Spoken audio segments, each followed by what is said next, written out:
아얀 히르시알리라고 하는 분이 쓴 이슬람에서 여자로 산다는 것이라고 하는 책이 있습니다. 이분의 얘기에 따르면은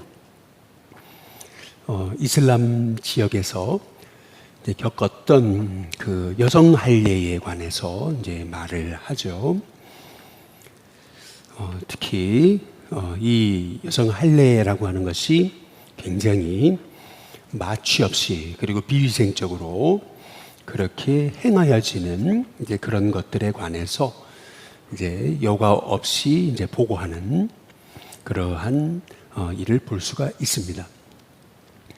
만약에 우리가 할례를 통해서 구원을 받는다라고 한다면 이거는 행위로 구원을 받아야 된다라고 하는 것과 똑같은 거죠. 예를 들면 613가지의 율법을 다 지켜야 구원받는다 라고 한다면, 다시 말해 할례를 받아야 구원을 받는다 라고 한다면 그 구원이 얼마나 고통이겠는가 라고 하는 것을 우리가 짐작해 볼 수가 이제 있는 거죠. 실은 구원은 하나님이 주신 은혜의 선물이고, 그리고 하나님이 주신 하늘의 기쁨을 누리는 것인데, 그래서 나를 믿는 자는 그 배에서 생수의 강이 흘러넘친다 라고 그렇게 이제 말씀하셨던 거거든요. 그러니까 구원이란 하늘의 기쁨을 누리는 것이잖아요. 근데 만약에 구원이 우리의 행위로 이루어지고 또 할례를 통해서 이루어진다라고 한다면, 그러면 구원이 기쁨이 아니고 엄청난 고통이 되어지겠죠. 실은 오늘 이 짧은 말씀은 할례에 관한 그러한 말씀입니다. 우치무라 간조 선생은 이런 얘기를 했습니다. 신앙과 미신의 차이를 이렇게 설명을 했어요. 미신은 들어가면 들어갈수록 더 모호해지는 거, 이게 미신이라고 했습니다. 그래서 미신에 빠지면 사람이 명태 대가리까지 섬기는 그런 어리석음에 빠진다. 이제 그렇게 우치무라 간조 선생은 얘기하고 있는 거죠. 그러나 반면에 신앙이란 들어가면 들어갈수록 더 그 의미가 분명해진다라고 그렇게 말했습니다. 일본이라는 사회에서 얼마나 그 미신이 가득했던 그런 사회 속에서 그는 신앙과 미신의 차이를 정확하게 분별해냈던 거죠. 우리가 믿음 안에 들어가면 들어갈수록 처음에는 모호했던 것이 들어가면 들어갈수록 더욱 분명해진다. 그래서 사람에게 씌워진 두려움, 올무 같은 거, 이런 것들이 다 벗겨지는 은혜가 있게 된다라고 하는 거죠.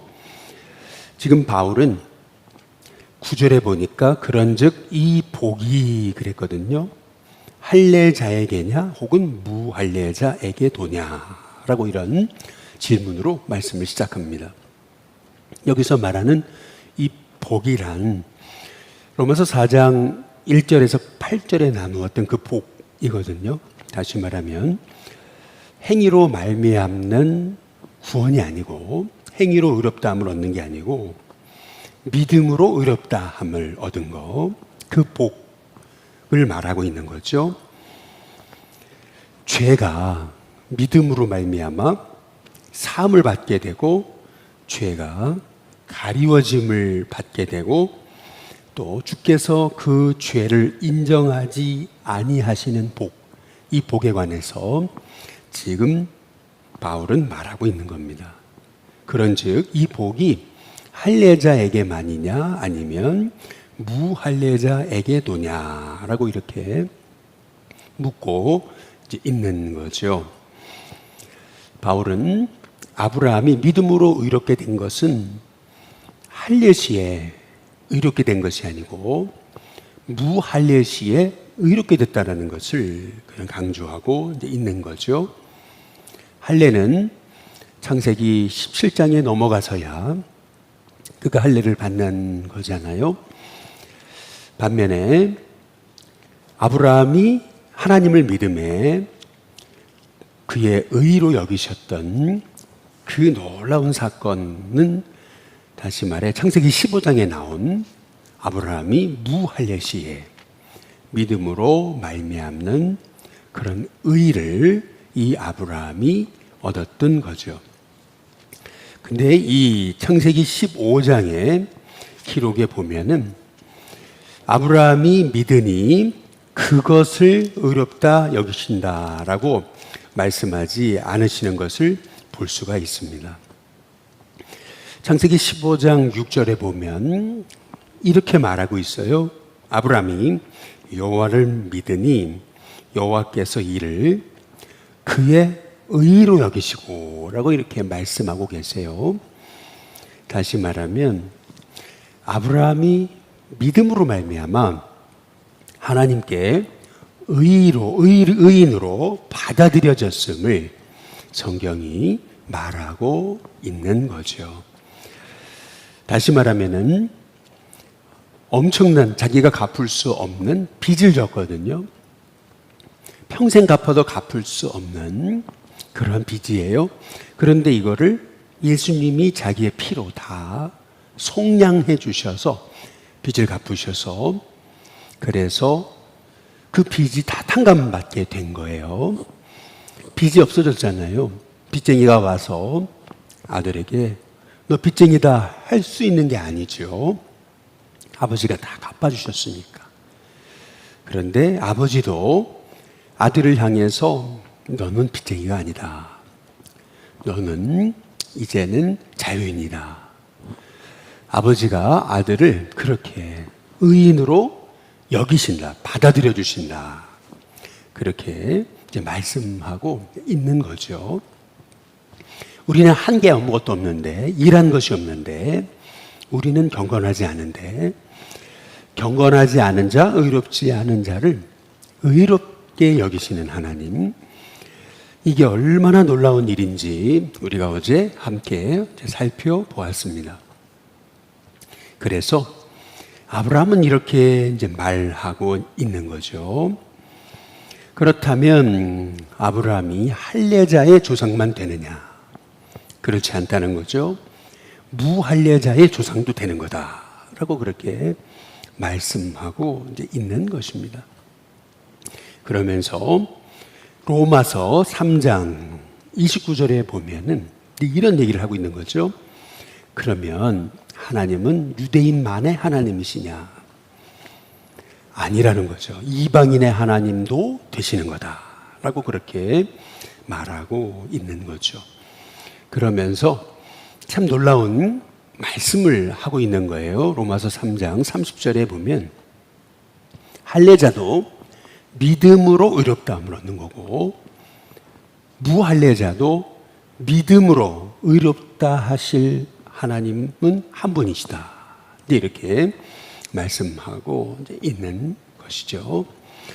우리는 믿음으로 의롭다함을 받는 복, 그리고 믿음으로 이 모든 죄가 사함받고 가려지고 더 이상 너는 죄 없다.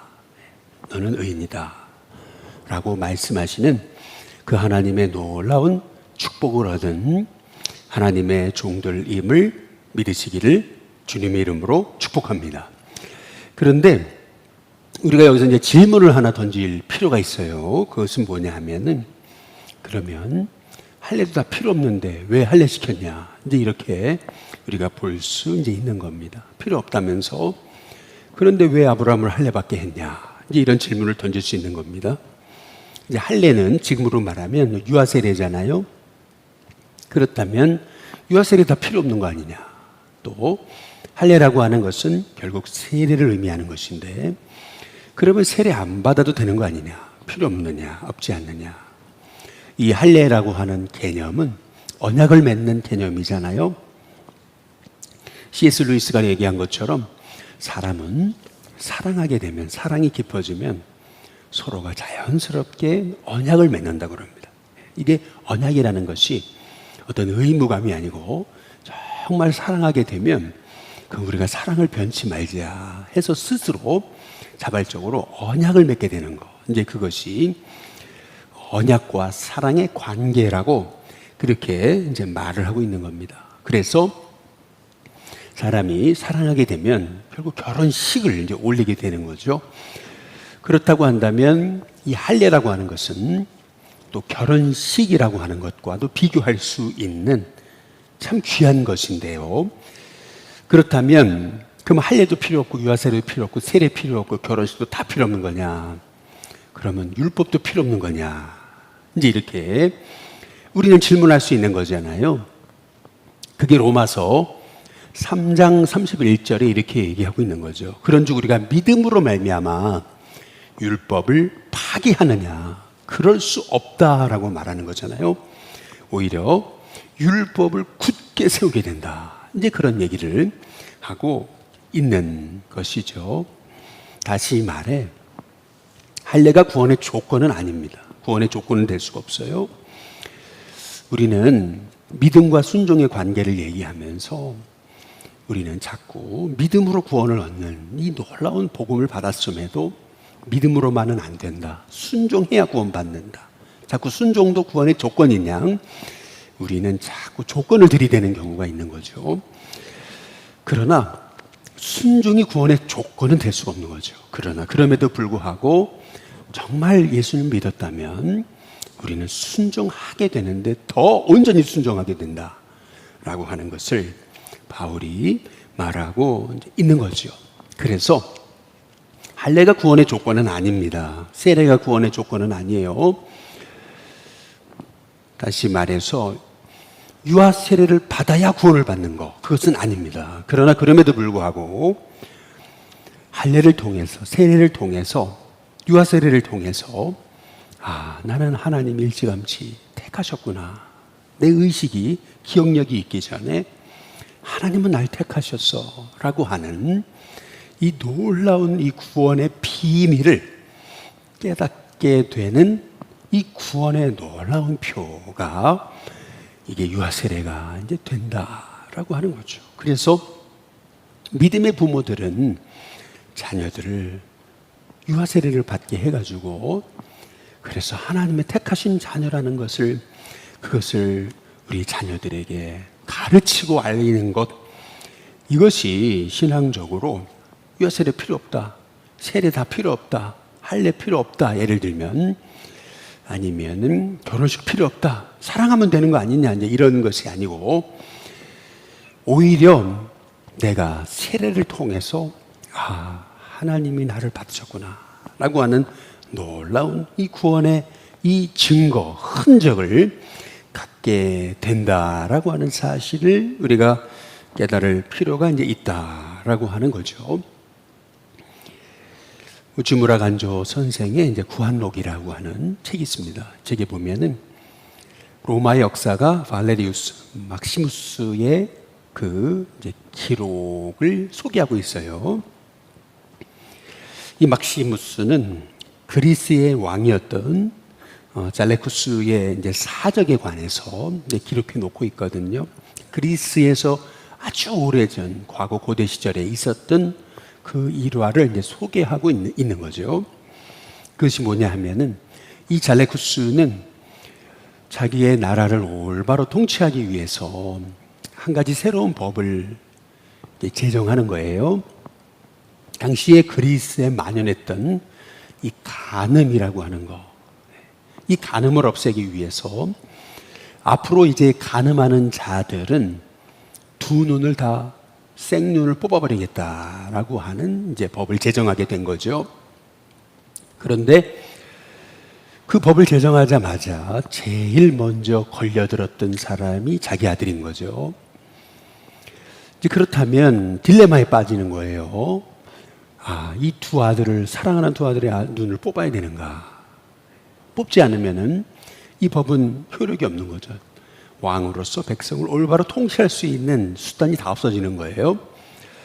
그러나 또 두 아들의 눈을 뽑는다면 이 아들은 그 나라를 이끌어갈 그러한 통치자가 될 사람인데, 과거의 그리스나 헬라 문화권에선, 로마 문화권에서는 암살이 비일비재했잖아요.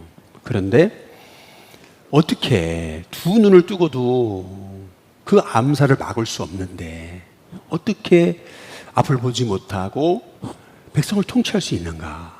이거는 불가능한 게 아닌가? 딜레마에 빠진 거예요. 법을 지키느냐 아니면 아들을 살리느냐. 그래서 결국 이 잘레쿠스는 한 가지 마지막 결단을 하게 되는 거죠. 그 결단이란 이 법을 지키면서도 자식을 살리기 위해서 자기 눈 하나를 뽑고 아들의 눈 하나를 뽑았다는 거죠. 결국에 아들도 통치자로서 통치를 할 수 있도록 살려주고 또한 아들에게 더 이상 이 죄를 범하면 안 되는 아주 강력한 메시지를 주게 됐던 거죠. 아들은 아버지의 그 보지 못하는 한쪽 눈을 볼 때마다 내 죄 때문이구나 라고 하는 것을 아들이 늘 생각하게 되면서 그 아버지의 눈에 그 보이지 않는 그 한쪽 눈의 흔적은 고통의 흔적이라기보다는 오히려 날 살리시기 위해 아버지가 당하신 그 사랑의 흔적이구나 라고 하는 것을 이제 아들이 깨닫게 되는 계기가 이제 되었다라고 하는 거죠. 그래서 이 아들은 더 이상 이 죄 가운데 빠지지 않을 수 있었고 아버지의 그 사랑의 흔적을 볼 때마다 이 아들은 자신의 삶을 새롭게 하는 계기가 되었다라고 하는 거죠. 그런 의미에서 기독교에서도 아주 보수적인 교단에서는 십자가도 우상이다라고 하는 경향이 있죠. 십자가도 교회 다 없애야 된다라고 얘기하는 경향이 있죠. 그러나 우리가 한번 기억해 봐야 되는 것은 이 십자가는 우리가 오히려 우상이라기보다는 바라볼 때마다 예수님이 날 위해서 손과 발에 못 박히시고 찔리시고 피 흘리시고 고통당하심을 통해 날 살리신 거구나 라고 하는 우리 예수님의 하나님의 사랑의 흔적, 그 표시라고 하는 거죠. 그렇게 본다면 우리가 그러면 십자가도 다 끌어내려야 된다라고 하는 것은 조금 과한 그런 말씀의 적용이 아닐까라고 하는 거죠. 그래서 실은 남녀의 사랑도 마찬가지예요. 결혼함을 통해서 남녀가 사랑하는 게 아니고 사랑하니까 너무 서로 사랑하니까 이제 결혼하게 이제 되는 거죠. 그래서 그 결혼식이라는 것은 서로의 그 사랑하는 것을 확인하는 표시가 되는 거잖아요. 그래서 서로 반지를 나누어 끼면서 언약의 표시. 그래서 결혼의 핵심은 서로 언약을 맺는 그러한 순간이 아니겠어요? C.S. 루이스가 이제 이 결혼에 대해서 하는 얘기가 있어요. 근데 이게 굉장히 참 설득력 있는 그러한 말이다라는 그런 생각을 해보게 됐어요. 그것이 뭐냐 하면은 우리가 어떤 노래가 너무 좋아요. 그러면은 반복해서 듣잖아요. 반복해서 부르거든요. 그러면은 한 1000번, 10,000번 부르면은 똑같은 노래를 계속 들으면은 나중에는 막 식상해지거든요. 나중에는 뭐 그냥 듣는 것조차 막 싫어질 때가 있거든요. 마찬가지로 사랑의 감정이라고 하는 것은 너무 막 불같이 막 죽음보다 강한 그러한 사랑처럼 보여도 그 사랑의 감정이라는 것은 결국 식어지는 거고, 식어지게 되고 나면 그러면 또 다른 사랑을 찾아가야 되는 거냐? 이제 그것이 아니라고 하는 거죠. 오히려 감정은 식어지는 거죠. 그래서 사랑은 감정이 아니라는 거죠. 사랑은 의지고 선택이라고 하는 거예요. 그래서 결국 두 사람이 맺은 언약, 이 언약을 바라볼 때마다 감정은 옛날 감정은 아니더라도 언약을 바라보게 되면 그들의 사랑은 또 새로운 차원의 그러한 차원이 열린다라고 하는 그러한 그 아주 통찰력, 이것은 참 놀라운 것이라고 볼 수 있는 거죠. 마찬가지로 우리가 예수님을 믿을 때 얼마나 감격했어요. 처음 믿을 때 첫사랑이라는 것이 얼마나 놀라운 감격이었습니까? 매일같이 그냥 십자가 바라보고 눈물 흘리고 늘 성전에 나와가지고 찬송하는 게 기쁘고 늘 예배 드리는 것이 내게는 막 감격이고 막 그냥 정말 미친 듯이 미쳤다는 소리 들을 정도로 예수님 믿었는데 시간이 흐르니까 이제 그 감정, 그 열정이 식어든 것 같은 느낌이 들잖아요.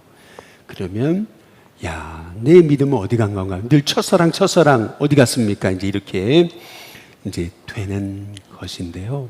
그러나 우리의 감정이란 실은 시간이 지나면 누구나 다 그 감정은 식어질 수 있다라는 거죠. 감정이 식어졌다고 해서 내 믿음이 잘못된 게 아니고 내 구원이 잘못된 게 아니라는 것입니다. 내 마음이 변한 것이 아니고요. 그게 인간이라고 하는 것입니다. 그렇기 때문에 우리가 늘 무엇을 바라봐야 되는 거냐면은 십자가를 바라봐야 된다는 것입니다. 십자가를 바라볼 때마다 날 위해 피 흘리신 그분의 그 사랑의 흔적을 바라볼 때마다 전과 같은 그러한 똑같은 개념의 감정은 아니에요. 그러나 그 십자가를 바라볼 때마다 내 믿음과 은혜의 차원이 달라지는 거죠. 차원이 달라지는, 더 깊어지고 더 의지를 가지고 더 하나님을 향해서 나의 삶을 드리는 그러한 놀라운 그런 삶의 변화가 우리 가운데 이루어진다라고 하는 거죠. 그래서 왜 우리 예수님이 도마에게 믿으면 되지, 보고 만져야 믿느냐, 보지 못하고 믿는 자가 복되다 라고 말씀을 하시면서도 예수님은 도마에게 그 십자가의 흔적, 옆구리 창자국의 흔적을 만지게 하셨잖아요. 왜 만지게 하셨을까? 우리가 기억해 본다면은 도마가요, 그 예수님의 십자가의 흔적을 만지고 나서 평생 그 예수님의 십자가의 흔적을 가슴에 담았겠죠. 늘 그 흔적을 가슴에 담고요. 그 예수님의 십자가의 흔적을 기억할 때마다 이 도마는요, 그 은혜를 갚기 위해서 얼마나 삶을 드리고, 그래서 마지막에는 인도까지 가서 복음을 전하다가 이제 순교하는 그러한 은혜를 힘있게 되었던 것을 보게 될 때 우리에게 세례도 필요 없고 유아세례도 필요 없고 다 필요 없다 이런 개념이 아니고요. 지금 바울이 말하고 있는 것은 뭐냐 하면은 우리가 이 할례로 구원받는 게 아니고 믿음으로 구원받았다. 그래서 율법으로 구원받는 게 아니고 믿음으로 구원받았다. 그러면 율법도 다 필요 없고 그런 것이냐? 그것이 아니고 오히려 우리가 믿음으로 의롭다함을 받았기 때문에 오히려 더 하나님의 말씀을 지키고자 힘쓰는 자원하는 그런 사랑이 충만하게 됨을 말씀하고 있는 것이죠. 오늘 이 새벽에 우리가 그래서 더욱더 그분의 십자가의 흔적을 바라볼 수 있는 하나님의 종들이 되어야 될 줄로 믿습니다. 오히려 더 내 안에 그 십자가의 흔적을 가지고 우리가 늘 그 십자가의 흔적을 우리가 눈으로 볼 수 없어도 늘 우리가 마음으로 영으로 만지고 늘 그 십자가의 흔적을 바라볼 때마다 우리의 마음이 놀라운 그 보배로운 값비싼 피를 흘려 우리를 구원하신 그 주님의 은혜를 기억하게 될 때 우리도 그분의 은혜가 너무나 값비싼 것처럼 어떻게 하면 그 은혜를 갚을까라고 믿음으로 그 은혜를 갚기 위해 살아가게 될 때 우리도 값비싼 인생으로 바뀌는 은혜가 있게 될 줄로 믿습니다. 어거스틴이 말했죠. 믿음이란 볼 수 없는 것을 믿는 거라고. 그런데 믿으면 볼 수 없는 것을 보게 된다. 그렇죠. 이 믿음의 비밀인 거죠. 볼 수 없는 것을 사실은 믿는 게 믿음인데, 그런데 믿으면 볼 수 없는 걸 보게 된다. 다시 말해, 우리는 도마처럼 예수님의 십자가의 흔적을 만져본 적 없어요.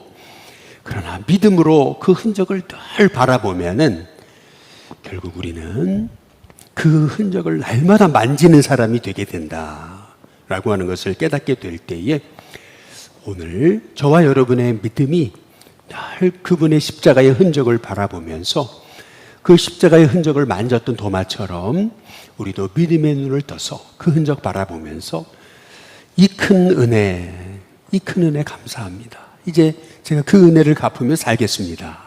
그 고백으로 참 저와 여러분의 삶이 보이지 않는 것을 보는 것처럼 믿음으로 살아가는 하나님의 종들이 다 되시기를 주님의 이름으로 축복합니다.